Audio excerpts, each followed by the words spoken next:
Período clásico 1861 a 1945. Como parte de un prolongado debate, la Sociedad Antropológica de París presentó a comienzos de 1861 un cráneo primitivo, con el argumento de que había una relación directa entre la capacidad intelectual y el volumen limitado del cerebro. En abril de ese mismo año, falleció un paciente que había sufrido pérdida del lenguaje y que era objeto de estudio de uno de los miembros de la sociedad. El examen post-mortem demostró que el enfermo presentaba una lesión grave en la zona frontal posterior, y Paul Broca presentó este caso para fortalecer un punto de vista localizacionista. Broca, 1863. Broca sugirió que ya que el paciente había perdido el lenguaje, afemia, luego de una lesión frontal, la capacidad para hablar podía localizarse en la porción inferior posterior del lóbulo frontal, al menos en este caso. Naturalmente, su afirmación desencadenó un gran debate, y un informe posterior de casos similares terminó por reforzarla. Más tarde, Broca llamó la atención del mundo científico al señalar que solo el hemisferio izquierdo se alteraba en caso de pérdida del lenguaje.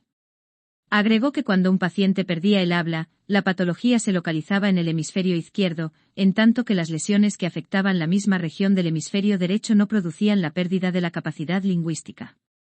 Broca declaró en 1865 que la afemia se relaciona con lesiones de la tercera circunvolución frontal del hemisferio izquierdo del cerebro. Actualmente se sabe que este dramático hallazgo se había dado a conocer unos 25 años atrás por Dax, cuyo trabajo nunca fue publicado y permaneció en el anonimato hasta la época de Broca. Hubo un intenso debate por la manera en que se debía denominar esta alteración en el lenguaje, inicialmente designada por Broca como afemia. Lordat empleó previamente el término alalia, y Trousseau, 1865, desaprobó el término de afemia porque, en su opinión, era sinónimo de infamia, y propuso entonces la palabra afasia. Esta última terminó por imponerse.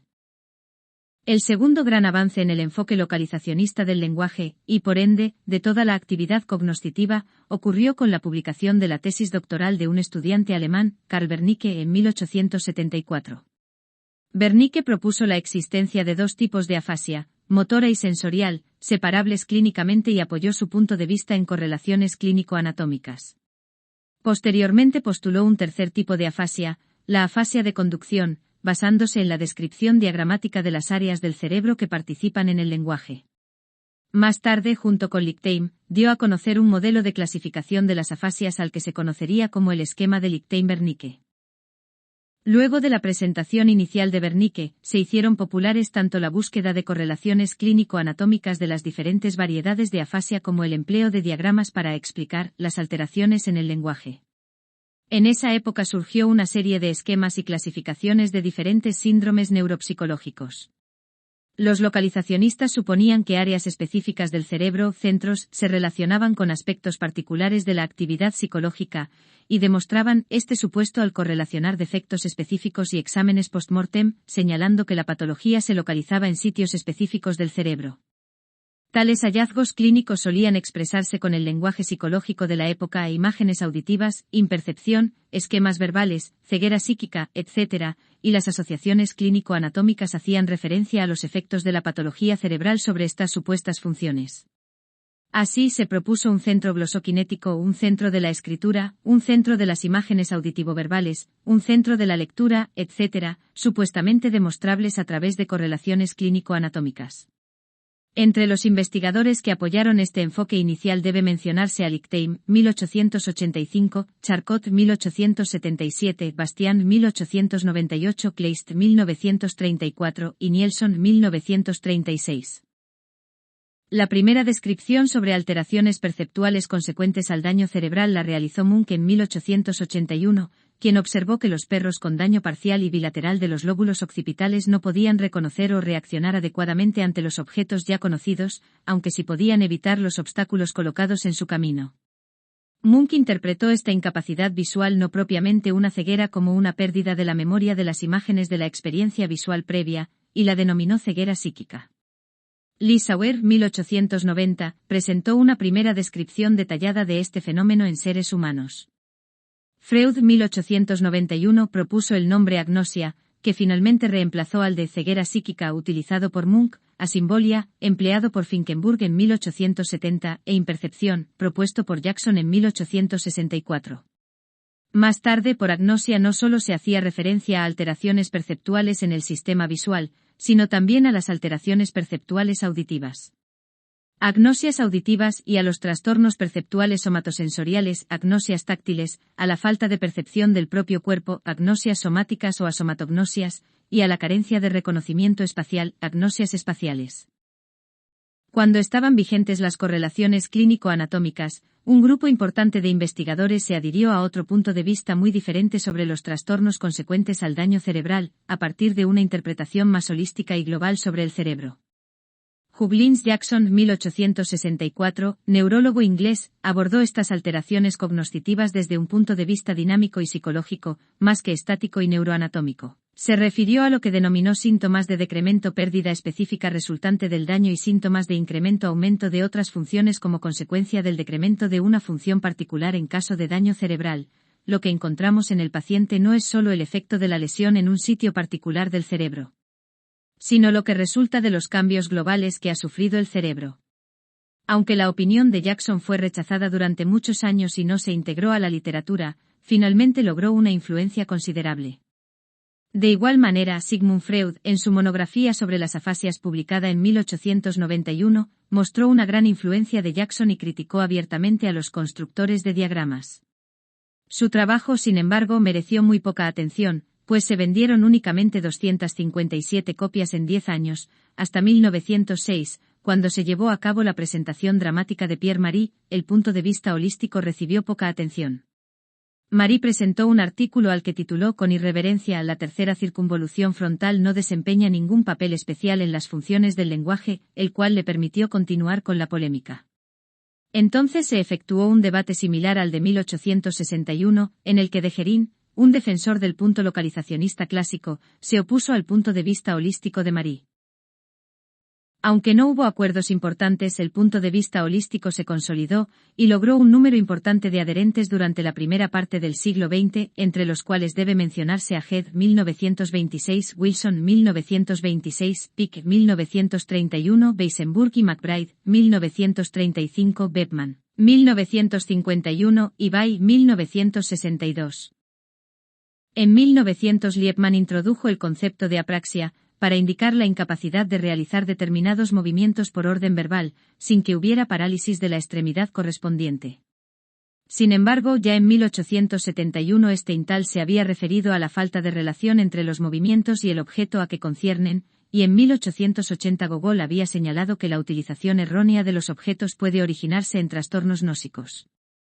Posteriormente Wernicke, 1874, utilizó el término desaparición de las representaciones motrices para describir la incapacidad de realizar movimientos previamente aprendidos.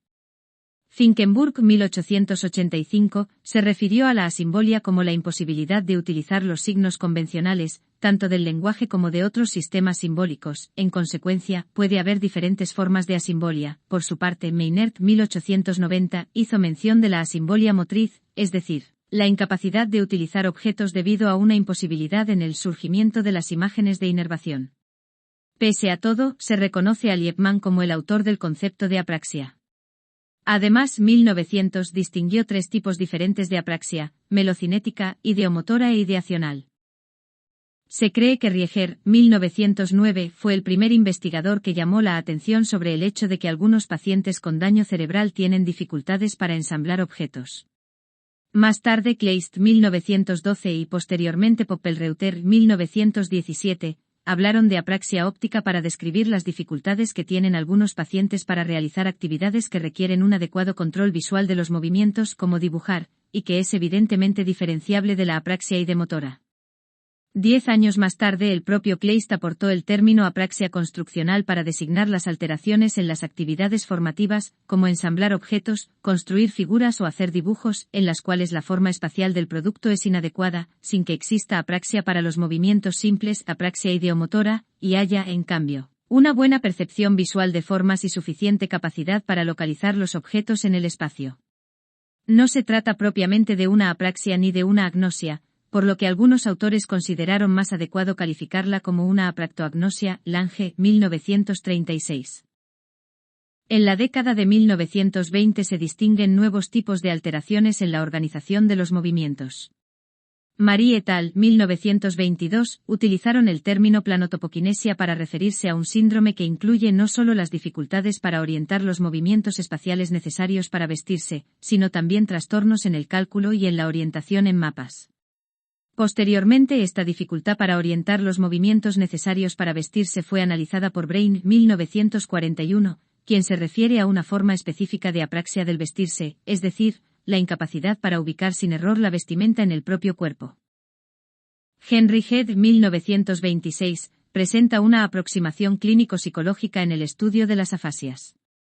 Sin embargo, muchos afasiólogos, cuyos puntos de vista pueden considerarse como clínico-psicológicos, reconocen que el daño en ciertas áreas neuroanatómicas se asocia de manera consistente con ciertas formas de sintomatología afásica, pero su aproximación al lenguaje realza más la evidencia psicológica y lingüística que los hallazgos neurológicos o anatómicos.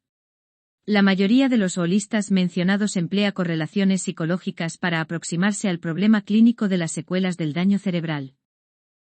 Von Monacov 1914 afirmó que no existen afasias, o amnesias o agnosias o apraxias, sino pacientes afásicos, o amnésicos o agnósicos o apráxicos. Postuló que toda patología cerebral se acompaña de una gran área circundante alterada, efecto de diasquisis, responsable de la variabilidad en los cuadros clínicos observados. Aceptó que las lesiones en áreas específicas del cerebro daban lugar a síndromes específicos, pero consideró que la diasquisis podía comprometer porciones tan variables del cerebro como para imposibilitar, en casos particulares, la localización de la patología subyacente a la función alterada. Desde entonces el concepto de diasquisis ha tenido una importancia especial. Los psicólogos de la Gestalt, mejor ejemplificados por Goldstein 1948 y Conrad 1949, promovieron el enfoque holístico en neuropsicología. El daño cerebral interfiere con la función básica gestalten, con una sintomatología variable derivada de las variaciones en la alteración de toda la organización cerebral.